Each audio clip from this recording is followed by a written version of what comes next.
All right, fifth time's the charm. My name is Chuck Day. This is my literacy autobiography. My earliest memories about learning English were relearning to write with my left hand because I had broken my right hand. And also in elementary school, I had a severe stutter and articulation disorder, speech impediment, so I went to speech therapy every day. And that was a lot of relearning phonemes and kind of syntactical patterns to help me read and speak more articulately. Two most influential successes that I experienced in English classes, both were around me writing about something I was passionate about. In the 8th grade, I wrote about lacrosse, which at that time, the 8th grade was the first year that I started playing in South San Diego. And it was a presentation that accompanied the paper. And not only did I not stutter through the whole presentation, but I threw away my notes and went solely off of my knowledge that I'd gained from doing the research. And this was a moment where I realized my own appreciation for something that I had done research about, and this led me to play lacrosse at Benito Vista High School at SDSU, and since then I've been coaching in South San Diego for the last 12 years. In the 10th grade, I unknowingly wrote a extended metaphor for our daily classroom journal. And after I turned it in, my teacher approached me and kind of did like a check-in with me, made sure I was okay because this was very out of the blue for me. And then he asked if he could read it for the class.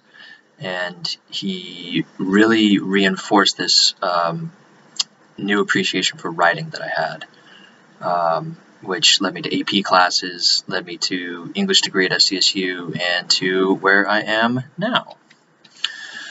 What I like about English and learning about English is that there are rarely answers that are black and white, right or wrong, cut and dry. Rather, it's the merit of a response that comes from the application of knowledge, ideas, strategies, techniques, and personal insights. What I do not like about learning English is when my teachers in the past have fallen into the banking education mindset.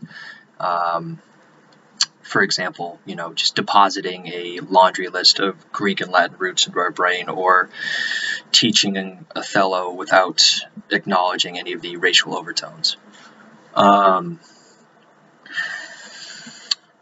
Based on a week's worth of observations in my student teaching class, I've learned that it's always going to be about the fundamentals and how you can make those approachable to a variety of students, a spectrum of students. My guide teacher does a great job in her ELA, her two different ELA classes, meaning they're two different types of learners. And then again in her ELD class, she does a great job of making the content approachable and learnable, and that's something I'm learning for her currently. Personally, as a student who prospers in classrooms where instructors make time for groupthink and class-wide discussions, I want to learn to become an ELA teacher like that promotes critical thinking and creativity through inclusive dialogues. This year, I want to learn to be an educator that embraces and applies the problem-solving ideology of education, so that I can learn along with my students and humanize them and me and the world we live in.